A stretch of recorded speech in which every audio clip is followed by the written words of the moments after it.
Hello everyone, Charlene Nelima here. So welcome today to our episode of Finding Me.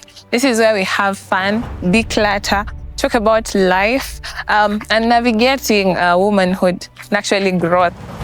Anything to do with life, this is where we declutter, this is where we unpack and pack, unpackage and repackage and do every other thing. So welcome to my first episode.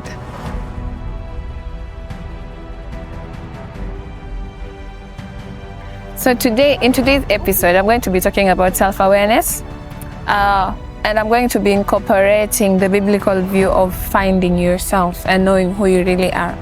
Now, what is self-awareness basically? I would break it down as knowing who you are, your likes and your dislikes, your don'ts and your do's, basically understanding what works for you or what doesn't work for you, that is self-awareness. Who are you? So in the present society right now, it's very difficult. You find a lot of people finding it difficult to make decisions, to sort out issues, to come up with ideas because they don't really know who they are or the kind of power they will inside of them. So basically, if you're a girlie out there trying to know who you really are, I think you should start with very teeny, tiny steps. And one of them is understanding what works for you and what doesn't, Things as basic as understanding your body type will enable you know what really works for you or what doesn't, You cannot be an inverted triangle body trying to wear like a pear body, It can't work. It's simple maths. 1 + 1 = 2. Never 11. So on to what I wanted to talk about today. Now, one thing I have noticed is in the Christian space, a lot of people depend so much on what is taught than understanding who God is for themselves, Self-awareness as a Christian is understanding the view of God towards you. How does God see you and who does God say you really are? First, when God created man, He said, let us create man in our image and in our likeness. That informs who you really are. You are created in the image and the likeness of God. And everything about God is beautiful. There's some level of supremacy to God that cannot be compared to any other thing. And if God created us in His likeness and in His image, He wants us to operate like Him. Another thing I would actually say from the story of creation is God says, He has created us to be co-creators like Him, So He has given us the ability to do what He does here on earth.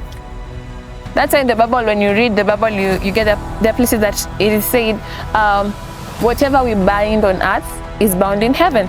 That means God has given us power, He has allowed us to reign and rule on earth. So that means you are a king. You are royalty.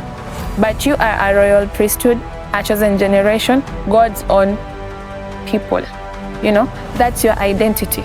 But now the problem comes in when we do not understand who we really are. We begin to live outside the will of God. We begin to lower our standards because we are trying to keep up with the standards of the world. It is okay.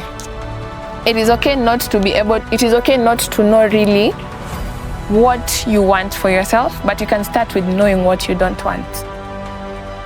Sometimes you might not really know what works for you, but you know what doesn't work for you. For instance, you might not know what's your favorite meal. Let me give a simple example like that. But you know very well you can't do liquor, You can draw your do's from your don'ts. Self-awareness enables you to choose the right circles. Because the Bible says bad company ruins good morals. Who are you working with? Who are your friends? Who informs your decision making? So it really matters for a person to know themselves. Unafaa ujijue vizuri so that you're able to actually draw the right people in. You are actually able to attract the right people, If I am a good person, I'll attract good people. If I'm a good person, even if bad people come, they will be filtered out. That's the beauty of self-awareness. That's the beauty of you cannot set a standard if you do not know who you really are. You have to know who you are first to be able to set a standard. You cannot know the kind of man you want to be with if you don't really know who you are yourself, you know? At the end of the day, it's about finding yourself. It's about knowing yourself. It's about knowing what works for you. You cannot, if you have allergy, yeah, strawberries, for instance, you cannot take strawberry tart. You cannot take ice cream strawberry flavored. You cannot take, let's say, the La Mer yogurt with some pieces of strawberry, you know? You are going to go for what is not having strawberry hapo hivyo. So it matters how you see yourself, how you think, and how you envision. Self-awareness will enable you even envision a future for yourself. Let's say, for instance, I know I am a yapper, you know, I can speak, I can talk. It informs what I will even do. It informs what I'm gonna take as my hobby, you know. Let's say I can sing so well. This informs what I would want to be in the future, you know. Of course, sometimes you might really not go in line with your talents, but if you're aware you can do something so well and you can monetize that thing, then that is part of self-awareness. You need to know what you're good at and actually see how what you're good at can generate some sort of income for you. One thing about self-awareness, it's a journey that really never ends. You might study yourself in your 20s, evolve in your 30s, become someone else in your 40s. It is important that you keep on learning who you are. Keep on learning as you evolve, you know. For instance, I'll give an example for women, you know. One moment you're just a single lady. Another moment you are someone's fiancé, you're a wife, you know. Let's say, yeah, you're someone's wife. After that, you become a mother. After becoming a mother, maybe you're becoming a grandmother, you know. After becoming a grandmother, you're something else. You're an auntie, blah, blah, blah.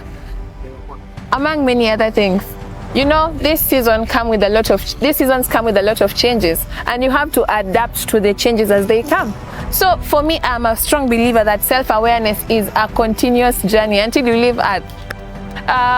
One person advised me on journaling, you know. It is important to know who you are, and sometimes it's about putting down the teeny tiny steps you're making.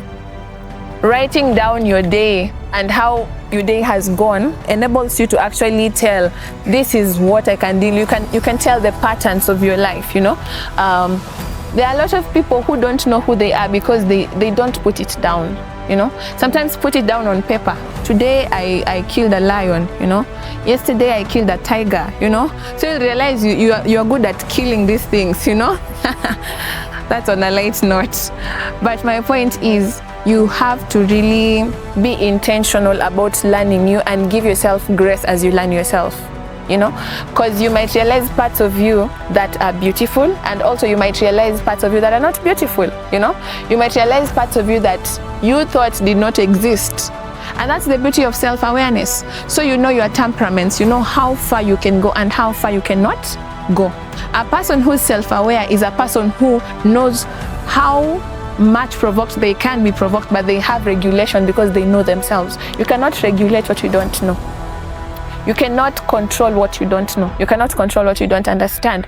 So even managing your emotions, it's an issue of self-awareness, you know. You know, when someone tells you something negative, you react very fast. Or you don't have in-betweens. You know, the people who have both extremes. If they are low, they are very low. If they are happy, they are very, very happy. There is no in-between. And there are people who are just neutral. You can't tell whether they are happy or whether they are sad. It's like it's inside. It's an inside job for them. They know deep down they are happy. They know deep down they are sad, you know. So it is important to know who you are. It is important to work on who you are. It is important to also extend grace as you figure out who you really are. You know what? This is gonna be my takeaway for today. I'm gonna give some few of us assignments. If you've not been journaling, I think it's high time you go get that journal. Put down your thought processes, you know. What does a journal do? A journal enables you to stay in contact with your progress. You can tell what is going on in your life. You can see your growth, you know. You can see how you're evolving, you know. And one thing about journals, you can even pray there, like, dear God, I really need this and this and this and this. Oh God, I desire this and this and this in this season.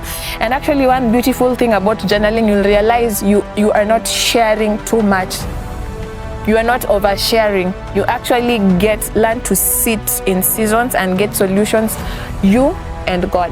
Yeah. So this is me checking out. Thank you for tuning in my first session of Finding Me. See you next time.